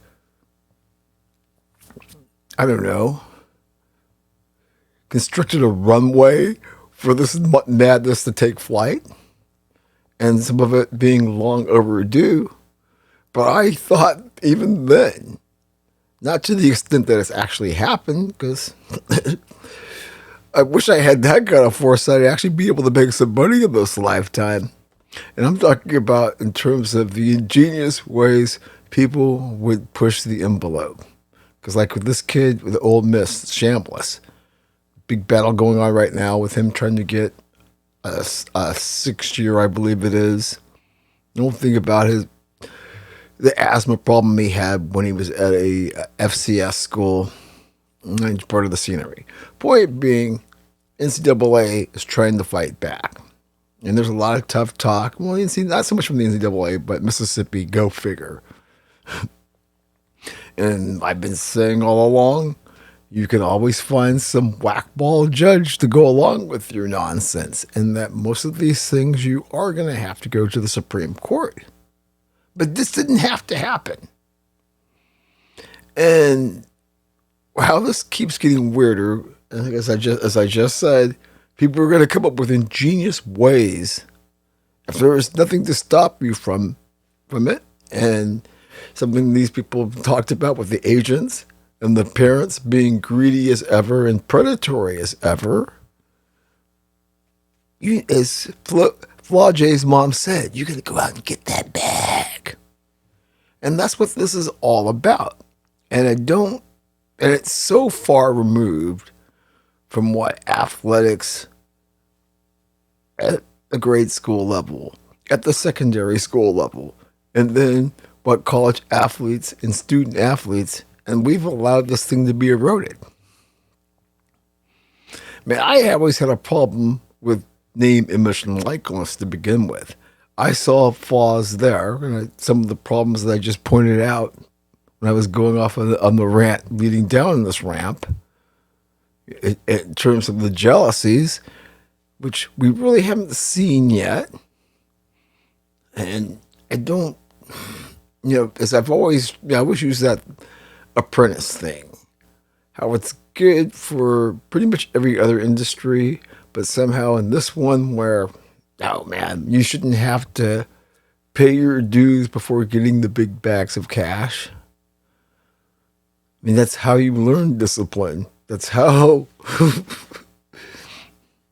you understand the craft, and you always work hard because you're hungry and you're working yourself into a certain plateau. Whereas if you've already got a bunch of big cash and nobody can yell at you and discipline you and mentor you along the way, and if you're a dumbass and somehow squander it, and next thing you know, you're doing what that cat in Bakersfield, where you're being a pimp, moonlighting as a pimp while trying to coach. There's so many things. I could be here for an hour, and I have been with Mr. Ford talking about this stuff. And for some reason, it just seemed to come to a head this week because there's so much going on, and it seems like things are really boiling over as far as the hot water in the kettle is concerned. And we've definitely reached a point where there has to be sanity, but you can't put the genie back in the bottle. And we said that from the beginning, if you weren't going to be adults. And this idea, right, because I've got to figure out, why is this so important? I know when I was in grad school and I was involved in school politics and stuff like that, and kind of got to see how these decisions are made from the academic, or as we used to say, the eggheads side of the equation. I used to always joke like, hey, all they do is get coffee and donuts now. But it's not really a joke because I don't see any resistance coming from that end. I do see those institutions laying off people left and right, but yet we're still letting these athletic departments run wild, chasing this holy grail. And I gotta ask, how is it important? How is it this important? Like this gamble Sac State's trying to make, which is no sanity involved there.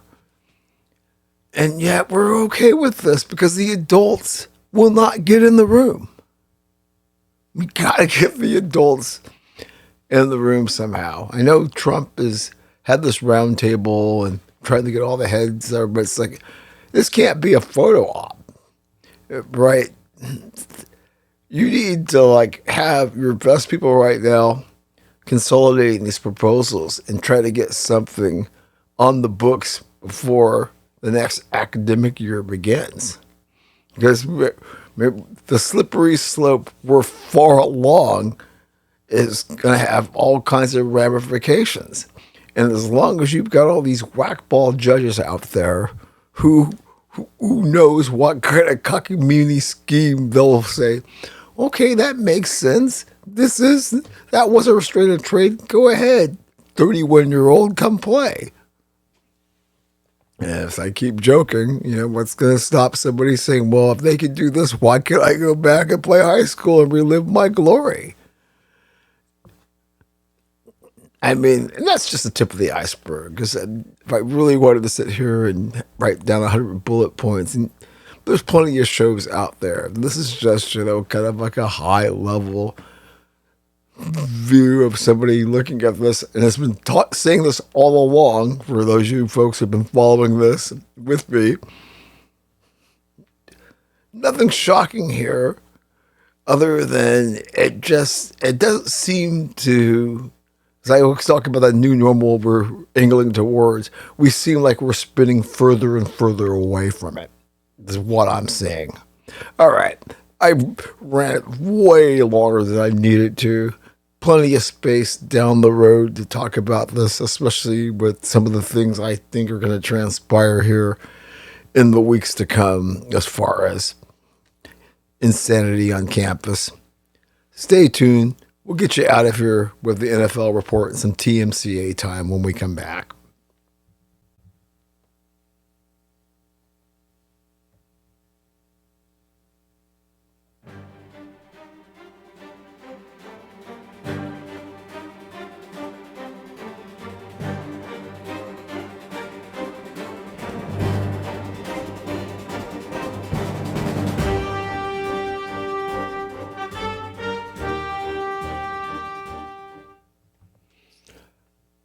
All right. Welcome back to the Foxhole. Fabulous Friday here. Your faithful host, Ken Harlan. Ice cold chilling like a funky cold Medina. Yeah, it's so crazy. There was so much stuff that I was going to rant about. I could have easily got another 10 minutes, right? Thinking about of the Power 5 schools. There was like senior day, only 22 seniors are still at the school they started with for the senior nights. The thing with the girl in Tennessee, all these states that just want to eliminate taxes. Meanwhile, the working class folks, yeah, we may do a whole. Let me try to get Mr. Ford back on here.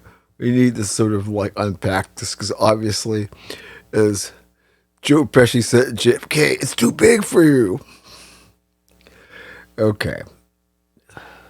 Yeah, so much going on. But let's do some NFL report. Keep the train on the tracks if we can. Get you out of here. Kind of interesting now that we are in the NFL calendar year, as they call it, or whatever, the NFL year, as opposed to the regular year. But there was just a lot of movement, a lot of people being released. You just saw Joe Mixon got released by the Texans and on and on. See Jerry Jones talking about he going to go spend that money. Then someone shows how much money he's really been spending over time, that he really never spends that money. So what does spending money really mean when it comes to Jerry and the Cowboys? Which is why Skip Bayless is just sounding like a deranged old man on any social media platform he can get on, where people are willing to listen for more than 3 or 4 minutes. Hey, he did suck me in when him and Micah Parsons were beefing. I will give you that. But aside from that, the Cowboys, I'm just sitting there, they did tag George Pickens. I believe that's definitely going to happen. A lot of people think maybe they're a candidate for Max Crosby. Anyways, I'll believe it when I see it. The Cardinals, as I said already, released Kyler Murray. Interesting to see if baseball or another team's willing to take a flyer on him. I don't know. I'm with everybody as far as the talking heads and the know-it-alls that say the whole, oh, you'd rather play Call of Duty or whatever game that he was hooked on instead of doing film study and putting in the work. That's going to be the deterrent. That's why I'm kind of like pushing for him to maybe take a flyer on baseball. Because if it doesn't work, given how shitty quarterback play is, and if you listen to JB and Whitlock, it's going to get worse because we're not doing anything to mentor and actually train these folks to actually have great NFL careers anymore. It's all about me and the bag, as we were talking about in the last segment. Yeah. You can come back, right? And since you haven't pissed the world off like Cam and obviously Colin Kaepernick, the phone might ring. The Raiders are parting ways with Geno Smith. No surprise there. How you let Pete Carroll talk you into that to begin with? I was going to talk about Brady in a closer look, but obviously that whatever ramble that was on college got me a little astray. Bears trade DJ Moore to the Bills. That's an interesting move for both sides. Chicago with a lot of riches. I care what they were saying that nobody wants to play with Caleb. I think that's bullshit. They want to play with Ben Johnson. Ben Johnson alert. Ben Johnson alert. So I don't think Caleb has entered the territory of Jalen Hurts, where folks clearly don't like him, peanut nails or not. Mr. Henderson is an unrestricted free agent. Cincinnati finally not wanting to tag him and really pay him what they owe him. So, yeah, another interesting person to see where he lands. If he gets in the right situation, that could be pretty dangerous. Talked earlier this week about Danny Dimes being put on the transition tag, rare as that is. David Montgomery going to Houston. Commanders parting ways with Debo and Marshawn Lattimore. Well, we were saying a lot of great things about Adam Peters for a while, but Marshawn Lattimore definitely knocked Adam Peters, being the whiz kid, down a few notches. Really going to have to redeem himself, or we're really talking about the warpath of the nation's capital. Kind of surprised to see the Eagles moving on from Dallas Goedert. Hawks moving on from Kenneth Walker III. I get it. Probably end up with the Giants. Colin saying the Giants are going to be this year's surprise team with Harbaugh, Cam Scatterboo, and Jackson Dart, among others. That was kind of cool to see Russ clapping back at Sean Payton. Speaking of, talking about Jalen Hurts earlier, because obviously we think of Russ as being truly one of these cookies and milk guys. I mean, truly. We used to always call Mike Singletary cookies and milk because he just had that little kind of boyish face like, nah, this guy can't be hard. But you truly look at Russell Wilson, let Russ cook, and see a total cookies and milk guy that you just want to like pass the napkin and wipe the milk mustache away. It's just like you never really see him saying, give the presence that he's got. I'm hard. I can go a little fucking thug life on you. And I'm not going to say with thug life or anything like that, but him showing a little salt when it comes to Sean Payton, talking shit about him and basically dismissing him as a quarterback that had a ring and kind of saying, hey, man, you got a ring, I got a ring. There's no reason to say anything else. And it's true. I think if Sean Payton had more rings, but Russ saying, I got one of those too. I should have two, as you should, but you don't. So why you got to keep dissing me? They're good for us. Oh, my goodness. Yeah, I mean, it's crazy. When you see all the moves people are making to preserve cap money. I guess the Browns did some restructuring with Deshaun Watson, so his cap number isn't so hard. They obviously can't get rid of him yet to take that kind of a hit. There's a lot of maneuvering. So we get to this time of the year. The NFL always on our minds one way or the other, and there's a lot of maneuvering. Interesting to see. Going to be a fun few weeks before we get really locked down into the what we call the war room or the draft nonsense playpen. All right, let's do this because the trucks have rolled up a little bit quicker than I thought. Yep, those trucks coming from the foundry that contain those stainless steel bowls that have the nastiest varieties, the smelliest varieties, if you know what I mean. They come in complimentary, regular, and XL sizes. Basically stainless steel bowls of poo for those folks whose actions during the week have earned that distinction, or if we like to say, them being who they be. It's TMCA time in the Foxhole. Well, I'm going to have to give,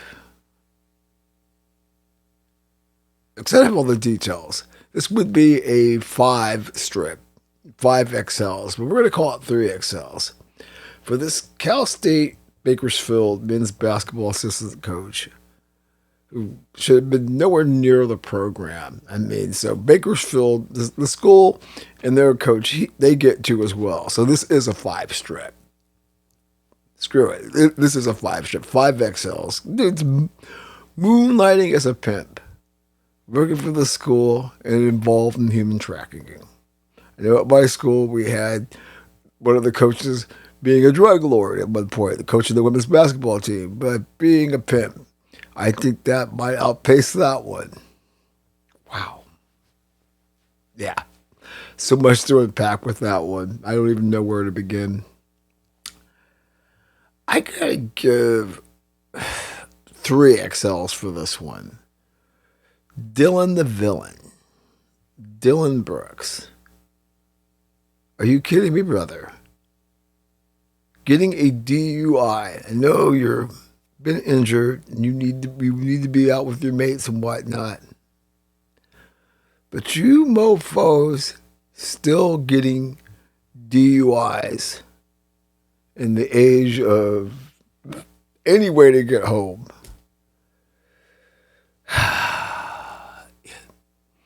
The Henry Ruggs saga teaches no one, apparently. Yeah. I am going to give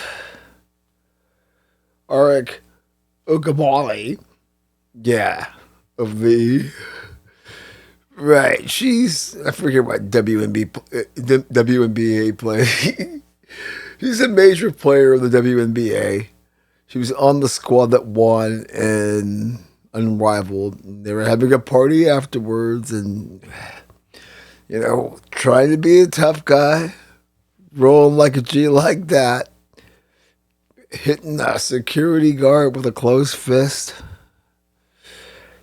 And you all want the WNBA to continue to spend money and invest in y'all. Yeah. I can't wait to truly unpack all of that. I'm still collecting my data, but good grief. Come on, woman. And be okay. Fisticuffs are fisticuffs, but when you end up getting the bracelet slapped on you and you have a mugshot and everybody's making fun of you on the internet, is why you get hooked up with one of the stainless steel bowls for the week. Straight up. Did I give? Yeah, I gotta give her. I'm just gonna give her 1XL. I don't want to be too harsh since I've never given her one before. I'm gonna give Kevin O'Leary 3XLs.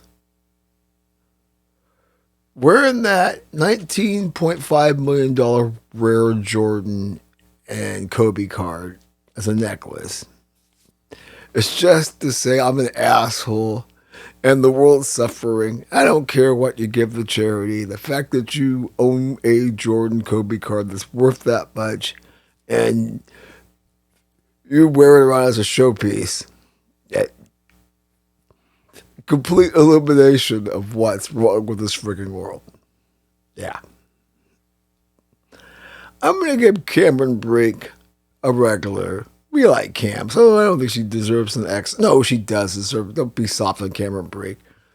This whole labor negotiations thing, kind of whining about how, well, she wasn't whining, but kind of pointing out how, whether that not really being able to afford her $7,000 chef because her WNBA salary, only pay is probably like $6,500. But she's got lots of endorsements and stuff. So I doubt she's gotten rid of her $7K personal chef, or she's making hubby kick in or boyfriend, whatever it is with her. But come on, man. Not everybody's holding in this world. Yeah, there's a lot of simps out there, but you're kind of sticking it in their face, talking about your $7,000 personal chef. But it sounds, when you're the way you're bitching about it, doesn't sound like you're getting the best bang for your buck. Okay, I'm gonna give an XL to Michelle Beadle because she has to be the unimportant white woman to make a comment on the Magic City controversy. You had the one white player that came out, said some pretty thoughtful things about the objectification of women and that the league should be better. And she's like, I'm tired of men telling us where we can't go. Well, that's the reason why you got moved to DraftKings Network, Michelle, because we got tired of hearing you and the people that used to give you a major platform. Every now and then you have to chime in and be salty and say, I'm the angry white woman that's really smart that everybody pissed on. And there's a reason why you continue to get pissed on, because you are you. And there's no reason for you to interject in this.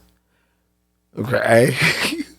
Nobody gives a fuck if you women want to go to a strip club. It's still something the league should not be promoting, a strip club. As simple as that. A league that claims it has family values. You can do without a strip club night, especially when Jamie Gertz did the documentary on it. So it's a little more about promoting her frigging movie.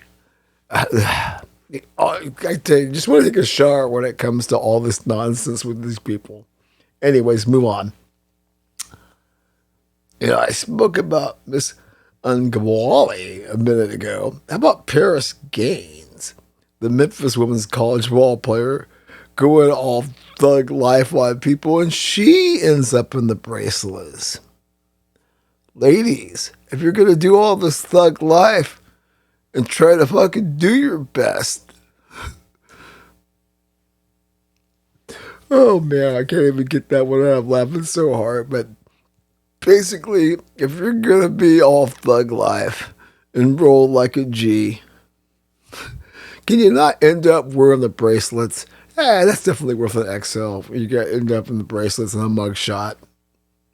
Okay. Complimentaries and a 5-strip for the Hall of Shame. For all the adults involved in college football, basketball, basically college athletics at all levels, who are too cowardly to enter the room and bring sanity to this madness, and letting this cyclone get bigger and bigger and spin further and further out of control because nobody wants to step up and finally grab this bull by the horns and get it back in the corral. So yeah, we gotta give complimentaries all around the country, but definitely 5 XLs for the Hall of Shame for the cowardly behavior for the adults in the room, for sure. I gotta give a XL for the Hall of Shame and complimentaries all around to all the asshats come and get Daryl Hannah for a fictional portrayal of her in this Hulu FX remaking of the JFK Jr. Caroline Brissett story. I'm like, you people do realize when they do these things, it's an exaggeration. Didn't you see the one with Johnny Versace or OJ? And yet you're coming at Daryl Hannah and sending her threats to the point where she has to come out and address it. And she's a pretty private, person these days. She's not seeking attention. But I won't bother watching it. I knew with Ryan Reynolds this was going to be an F show. And, I know plenty about that whole, fairy tale nightmare story anyway. So I don't need to watch another treatment of it. But I think the idea of folks coming at Daryl Hannah, really? And her having to come out and explain herself like, hey, you do realize that's not really how it played out. Boy, you folks and your whole Camelot royalty thing. Yeah. 2026 just keeps on giving, doesn't it? Okay, I gotta give one, and this is even before the election results came out. This was like early last week when I first started my outline before the election. But I gotta give our fair lady, Jasmine Crockett, I'm gonna give her an XL for having a level of narcissism that even shocks the Foxhole. When this whole unfortunate conflict with Iran started last week, what did she have to say? It's like, oh, a convenient time to have a war right before my election. Like Trump and the powers that be were going to strike Iran so it could possibly disrupt your chances of winning. And then when you actually lost to a Democratic contender in a primary, blaming it on the Republicans and everybody else you could think of. Yeah, Jasmine. The fact that we know, unlike Miss Harris, who we hope fades away somewhere just because, not that I care either way. So don't take it as like I'm picking on any side of the aisle. I just think as a personality, she's boring as fuck. Jasmine certainly isn't. And so Jasmine's just going to be somebody who's just going to be like, get out of the way, AOC. Go back to bar today. I'll show you how this is done. Yeah. Gotta love it, right?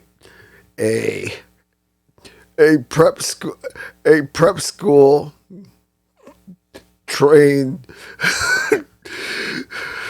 a prep school trained congresswoman trying to go around being a ghetto rat senator. Only 2026 can give you such fucking love. And like I said, folks, I don't have a dog in the fight, Democrat or Republican. I am a proud independent, any way you slice it. But let me see here. Did we got anything else here? I think those are the awards. Still kind of crazy, though. I still can't get over these fools who, as I've said many times, with Uber, Lyft, and even the teams offer driving services. How do you mofos continue to end up with the bracelets getting slapped on you and DUIs and having to deal with all the nonsense that comes along with it? Can somebody tell me that? Yeah, it's mind-blowing. And, that's the whole thing about mentoring and, learning life lessons. And when people talk about the stuff at Georgia, Miles Garrett having, 10, speeding tickets and the Anyway, we need to get out of here because we're just all over the place. Either enjoy our Friday. We'll definitely regroup, do a little bit better next time, as we're always trying to do better with each edition. It's a lot of fun Keep an eye out for Aftershocks next week. I'm probably going to do a double shot. I just got to nail down when I get with the corner man. Who knows what else we may have up our sleeve. Like and subscribe to our YouTube channel. All that good stuff. Drop us a line. Give us a call anytime. All right, folks. Keep it real and tight. We'll see you in 6 to 8 days for this. And like I said, keep an eye out for Aftershocks, probably Tuesday or so. If I do two, maybe sooner. Anyways, peace.